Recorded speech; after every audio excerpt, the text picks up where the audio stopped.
Hey guys, Jeff with Top Star Mobile Detailing Las Vegas, where average is the enemy. Today we are going to be doing a step-by-step process of how I do an express interior detail on this BMW X5. Let's jump into the video. So one of the first things that I like to do when I arrive at the customer's house, I like to go through the vehicle and just do a quick perimeter, go through all the different sections of the vehicle, just see if there's anything that really stands out to me that needs to be addressed with the customer.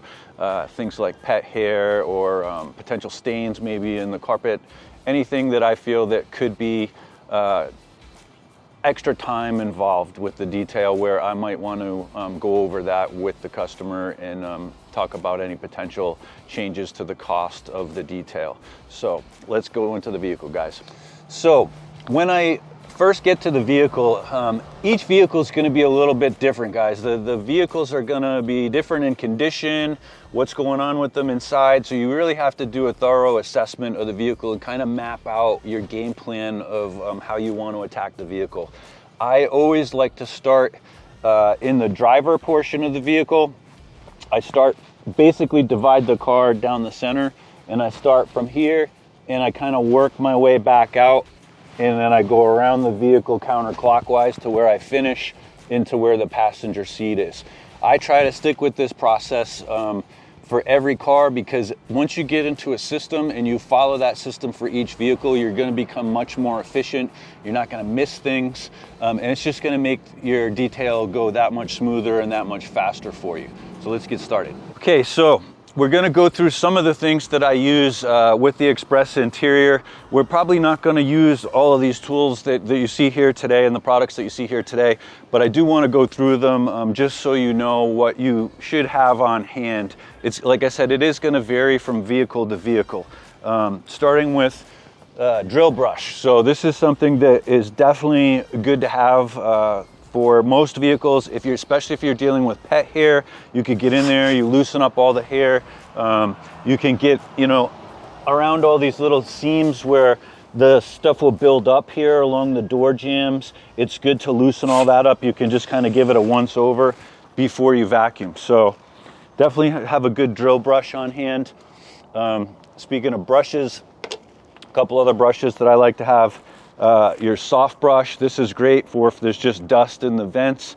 It's not going to scratch anything, very soft on the surfaces.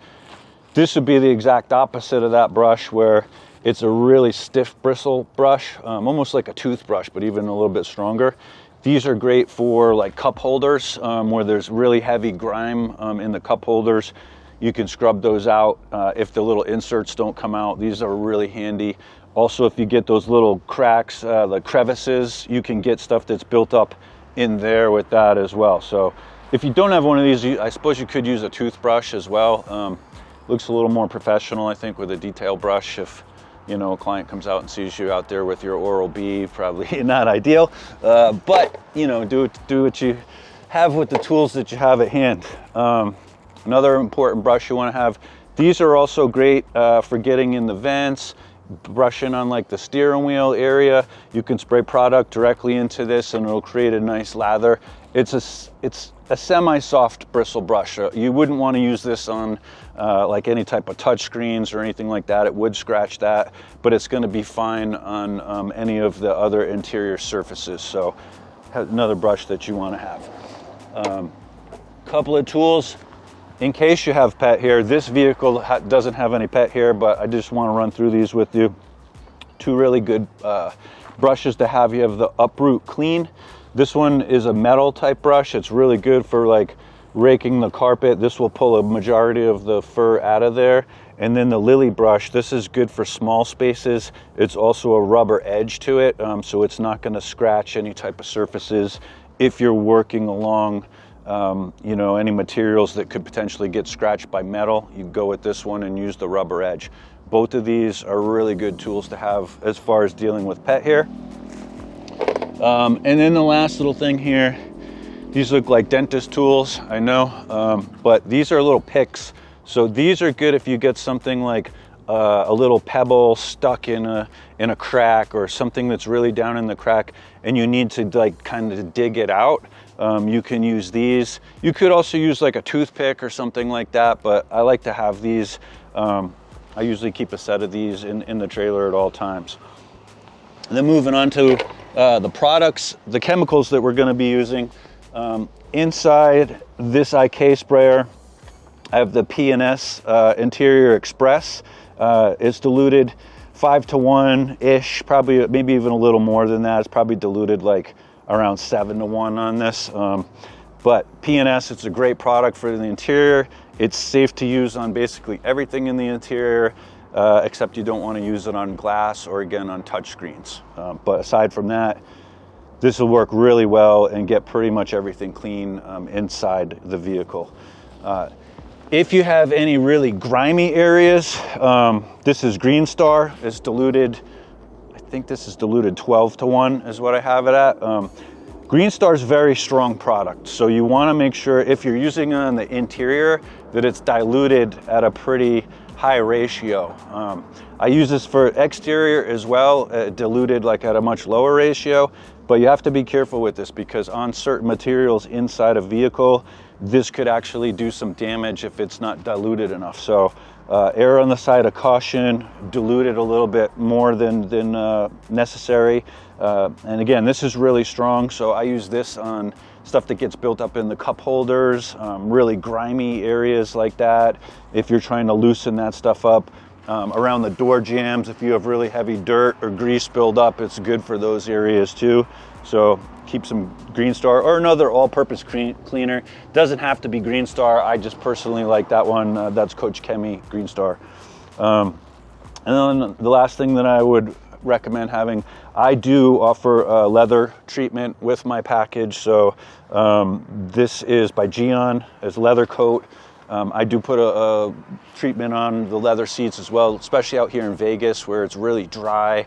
The leather can crack and dry out, so it's good to put a conditioner on there. It keeps the leather nice and soft and supple and will last a lot longer for your customers. So those are pretty much, one more thing too, as far as the towels go, you can pretty much get through like this vehicle. I'm gonna be able to get through this vehicle with just one towel on this, right? This has a tag on here. I always pull those off. You don't want the tag on there. Not that it's really gonna scratch much on the interior, but you wanna use a new towel. I like to start off with a new towel with every vehicle, and this is gonna get us through the whole vehicle. I do have a separate towel that I use for glass, so this is gonna be primarily just to wipe down everything inside. And then for our glass, use a little bit higher quality towel on this. This is a softer microfiber towel. It's edgeless towel where it's not gonna really scratch anything. And I always use a brand new clean towel for glass. So keep that separate from the actual towels that you're gonna be used to wipe down the other products in the interior. So guys, that's pretty much everything that we're gonna need on this detail. So let's get started. Let's jump into the vehicle, get to work. So one of the first things I like to do, I like to take my air tool and kind of just blow out all the vents, the dust, you know, from the dash, anything loose underneath the seats, just kind of loosen everything up, right? So we're just gonna start off with the air tool. All right, Jeff. So there's a lot of new detailers that don't have an air compressor. What's your best advice on the first step? Straight to vacuum or something else? Yeah, I mean, you don't have to have an air compressor. It's not like a necessary tool to complete the detail. If I didn't have the air compressor, next step for me is going to be pulling out the floor mats and then vacuuming. So you could just jump right into that. And again, this is just really to blow out any dust or loose materials. It's, you know, you're going to be all right if you don't have it. It just makes it a little bit simpler if you do have it. All right, so next step, guys, we're going to be pulling out the floor mats, taking those out so we can vacuum effectively underneath all the mats. Okay, so we're going to grab those out. You can see how I pulled that out. This still has most of the dirt on it. When you're pulling the mats out, you want to just try to keep as much on it as you can so you don't just drop all that on the floor and make your job that much harder. So we're just going to set these off to the side for now. All right, Jeff, so we're going to start vacuuming. Let me ask you, every detailer does it a little differently. Do you vacuum and then that's it, or do you do an extra vacuum at the very end after the wipe down? That's a good question. Most of the time I'll do a preliminary vacuum first. I'll get as much as I can out. And then at the very end, I'll go back through and do like a perimeter sweep and just get, sometimes you get stuff that might have fell in off the tree while the doors are open, or maybe you're getting in and out and something was on your feet and you get something in there. So I like to go through at the end, just take like 5 minutes and do a quick perimeter once over on there before I give it back to the customer. Let me know what you guys do on that. So one of the things I like to do with my microfiber before I start the detail, we're gonna come around here, and I just like to put a little bit of the spot-free water on it, just enough to get the towel damp, not to soak it, just to kind of give it a little bit of like dampness. Out here in Vegas, it's so dry that the towels dry out really quickly, and having a damp cloth, you don't have to use as much product on it this way. Just a light layer of product and the moisture from the towel, and you can get through the whole vehicle with this one towel. So let's get into it. We're gonna get our PNS, our towel. And what I like to do, just kind of fold this up into a square. And we just give this a light mist. You don't need a ton of product. Like, that's really all you need, especially for a vehicle like this that's already fairly clean. If it's a really grimy vehicle, yeah, you're gonna need more product. You're gonna need maybe even Green Star, but for this, we're just gonna go with the light misting on that. And then what I like to do, I like to start here in the driver's section. One of the main reasons I like to start in the driver's section is this is where you're gonna have the most of your energy. Beginning your detail, you're gonna be focused on everything. And this is where the customer's gonna be sitting, the cockpit area. It's gonna be high visibility for them. They're gonna notice every little piece of dirt or dust. So you wanna make sure out of the entire vehicle that this section is completely dialed in. There should be really nothing missed in this. Should be nothing missed in the whole car, but start off with this area and focus on this area. So I'm just gonna start with the dash up here, and we're just gonna give this a wipe. I like the PNS because it's not like greasy or anything like that. It just leaves a real neutral, like a matte, like a factory finish to it. I can't stand the greasy products that some people use, and it leaves like a shine all over everything. Especially here in Vegas, because it's the desert and there's a lot of wind, so you get so much dust in the air. And if you have a greasy texture to the dash, later on it's going to attract that dust and it's going to stick to it everywhere. Another thing, I forgot to mention this in the earlier portion of the video where I was talking about the tools and products that I use. This is another big one that you want to have on hand, is the Scrub Ninja. You won't use these on every vehicle, but these come in really handy. So they're two-sided texture. So this side, it has like a little more of an abrasive to it. You can use these on this, the seats, these materials. These come in super handy, cleaning the doors, anything that's really grimy. And then it has a softer side on there as well. I use these on a daily basis. So these are, in my opinion, a must-have tool. They're great for getting out like stains on seats, where you get the buildup on the doors from people's arms, or like sunscreens, like where sometimes people have sunscreen along these areas here. If you just slightly dampen that and then spray it with the PNS and give it a little scrub like that, this takes that stuff off like magic. Is really, really good product to have. I highly recommend Scrub Ninja. We'll throw a link to that below, but I use these a lot, so keep those on hand as well, guys. Not going to need it on this vehicle because it's just not in that condition where it needs scrubbing like that. With this express detail, we're going to be able to get by with just the microfiber cloth and a quick wipe down. But I did want to point those out to you because these are amazing for dealing with grimy vehicles. Okay, so when it comes to the floor mats, I took these out. Normally in the beginning, I would probably do the floor mats early on. If they're really bad, right? You're going to have to pressure wash them off I'll usually take one of my brushes from the wheel bucket and I'll scrub them down with soapy water. If they're really bad, some Green Star to loosen up the grime. These mats, there's almost nothing on them, and this little bit of dirt here, it's actually just dust that'll wipe off with a damp cloth. So I'm not going to like soap these down and drill brush them and all that. It's just not necessary. But if they were really grimy, I would do that in the beginning and then set the mats like somewhere in the sun where they can dry, because they will take, you know, 30 minutes to an hour depending on the weather outside. You want to give them time to dry. So don't save that for last. You want to kind of do that earlier on and then give them a little bit of time to dry out.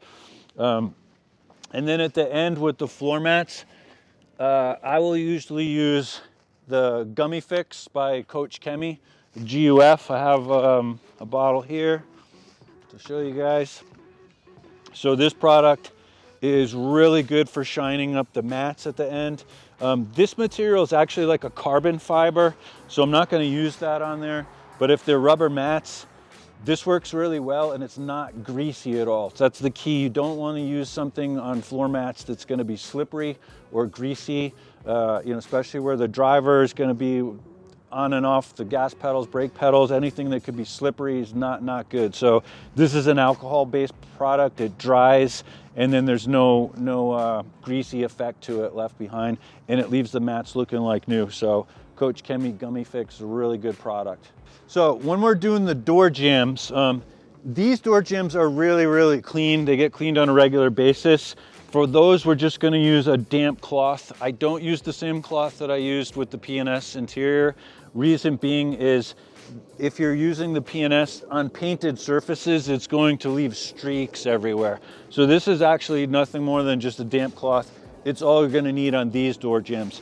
If the door jambs are really grimy, and you notice that from the start, if they're really bad, what I'll do is I'll actually pressure wash out along the bottoms, along here. You just want to be careful with the pressure washer that you don't spray the water inside, but it's perfectly fine to go around here, the bottom of the doors, and then the sides, and just blast off if it's really dirty. If it's semi-dirty, not as bad, I'll usually take a soft bristle brush like this with some soapy water, and then I'll just go down, you know, along the door jambs like that and kind of brush them out to where it gets the dirt out. Don't use a stiff bristle brush. It could scratch the paint. This is very soft, so it's not scratching. You can kind of just do the whole door jamb like so. And again, this one doesn't really need it. It's more just to show you if it was dirty, you can do that on this, all this here. By using the brush, it's going to take off most of the dirt. Otherwise, if it's really dirty, you're going to be going through like a towel per door, right? So that's just going to strip off most of the dirt. Again, now after you brush it with that, you can pressure wash the edges and then wipe it with a towel at the end.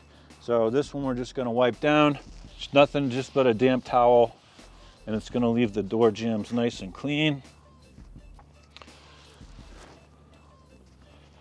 And I do the door jambs as part of my interior express package. You really need to do the door jambs if you're offering any type of interior package, because one of the first things they're going to see when they open the car to go into the vehicle are the door jambs. And if you've cleaned everything except the door jambs, it's going to have a really just a bad impression on the customer. So I would definitely include that. I even include it with my exterior package as well. I know it's part of the interior, but again, it comes down to creating that experience for the customer when they open the door. That's the first thing that they're going to see. And it's one of those things that makes a big difference in how the vehicle looks. Like, there's some things you could skip where people probably wouldn't notice. Door jambs is that kind of that first impression when they open. It's the first thing that they're going to see, and it makes a big difference on how clean the vehicle is going to look at the end. So then we just let those kind of air dry for a minute. We'll move on to the next set. You know, and we'll just work our way around the vehicle. Okay, so we're moving on to the windows. One of the important steps with the windows that a lot of people miss are the seam along the top here. You want to make sure you drop the window an inch or two because this part of the glass where it sits up in that rubber seal will normally have some significant amount of dirt, both on the inside and the outside on that. So I like to start off before you do the rest of the windows.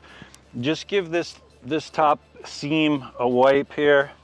And I kind of just hook my finger over so I'm getting both sides at the same time on that. But it's a really important step because if you don't do this, you clean the rest of the, normally the windows are going to be up like that. If you just clean this portion here, there's a portion of the glass that sits in there, and when the client rolls down the window later, it's going to come down and it's going to have about a ½ inch of grime around the top. So don't skip that step, very important. Moving on to the rest of the window, we're just going to give this just a little mist like that, nothing too crazy. We're using a new microfiber towel on this. I'm using one side to wipe the glass. Then I flip it over onto the dry side, and that's what's going to take away any potential streaks that you might have on there.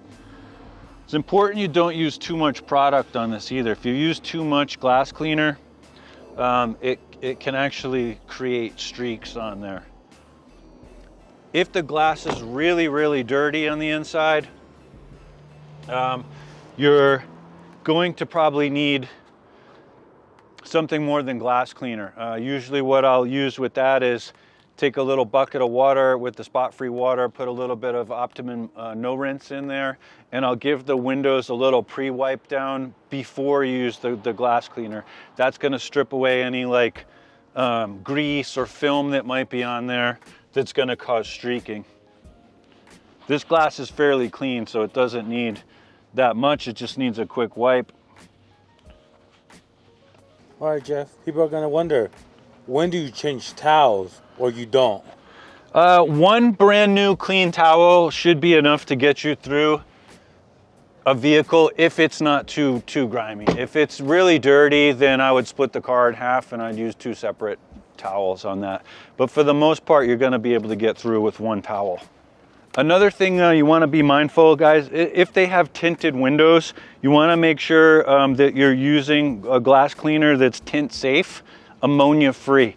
Don't use glass cleaner that has ammonia in it, or it will damage the tint. So just be mindful of, if you're dealing with tinted windows, I only use glass cleaner that's ammonia free, so it's safe all the time. I'm not stressing about it or not. Another thing too is when you're doing the screens, the touch screens, you want to make sure that you have a very clean, soft microfiber towel. This is just slightly, has a little bit of the glass cleaner on here, not much. And you don't want to apply pressure on this. You're just really just letting the towel glide along the top of the surface. All it's doing is taking off fingerprints. That's really all that you're worried about here, is because people touch this stuff, you know, and they go through this and touch it, you're going to have fingerprints on here from time to time. But it doesn't take a lot of pressure. These scratch very easily, so don't put pressure, and make sure your towel does not have anything in it. Even the slightest little, you know, piece of debris in your towel, if you drag that across the touchscreen, you're going to have big problems. It's going to scratch, and it's going to be something that you might have to replace, so you don't want to deal with that. That being said, it's the same for both of these screens, so very sensitive. If anything, this one might even be a little more sensitive. I just use a very, very light touch. You don't need to apply any pressure. This one's usually just dust, actually, because it's not a touch screen. People aren't really touching this with their fingers and putting fingerprints, so it's really more just dust that get on that. And then we were talking about earlier, these surfaces, I didn't use the PNS interior on because that will leave streaks. So you use your same towel. Now that I'm done with the glass, we can just give this a little shot of here. I do this after the glass, so you just kind of give this a wipe, especially this black piano key type material. That shows up fingerprints and stuff on here. The little dial or the knob, glass cleaner for this, and it'll take that stuff right off. And the final touch for the vehicle before we wrap it up, we're going to throw in an air freshener. These are the Wonder Wafers. This one is new car scent, since this is a fairly new car. Just like to leave that in the plastic like so, open that up, and then I usually just drop it in the door panel here. Some people like to tuck them down under the seats. It's really whatever you prefer. I like to just throw them in the door. In case the customer doesn't like them, they can just remove them and they're not having to hunt around and figure out where that smell's coming from. Some vehicles I'll throw 2 in there, just depends on, you know, the smell or not. This one being new, it really just gonna get by with 1 and we'll be good to go. Okay, so that was my step-by-step process on how I do my express interior package. If you guys are getting value from these videos and you're enjoying the content, please do me a favor, like and subscribe. It helps support the channel, helps spread the channel to more detailers. Appreciate your support, and we'll see you in the next one.